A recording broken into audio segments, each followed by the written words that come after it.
Yeah, so I guess Mitt Romney is doing. He did a pretty big speech on his foreign policy, and that's something that hasn't been focused on as much with the whole. Excuse me. You all right? No, I got a. What do you have? a little frog in the throat, as they say. So yeah, he's been doing this thing with foreign policy, and I guess people haven't talked about that because it's been all about the economy so far. Yeah, and really, it was all domestic issues during the debate.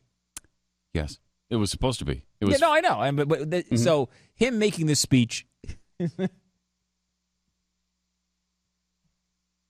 Are you all right? Sorry, I'm all broken up about this speech.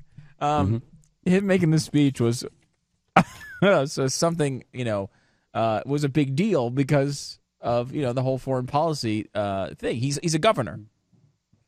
Yeah. Yeah, it is. It's a big deal.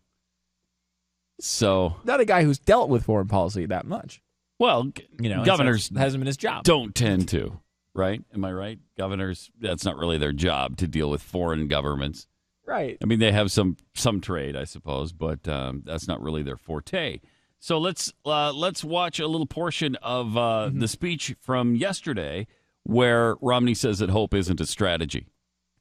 The president is fond of saying that the tide of war is receding, and I want to believe him as much as anyone else.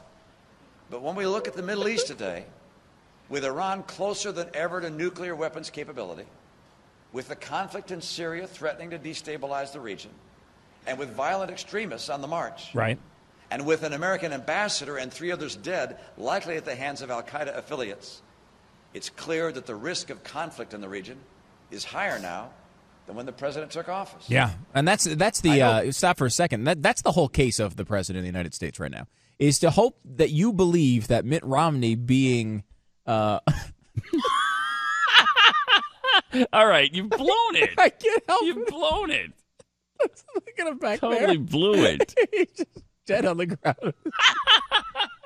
The plan was to totally ignore it because, the show must go on, and it's Jeffy. We don't care. He collapsed. So what? Stu just can't get through it. He just can't do it. I keep catching glimpses of the screen with him just laying back there. I just can't.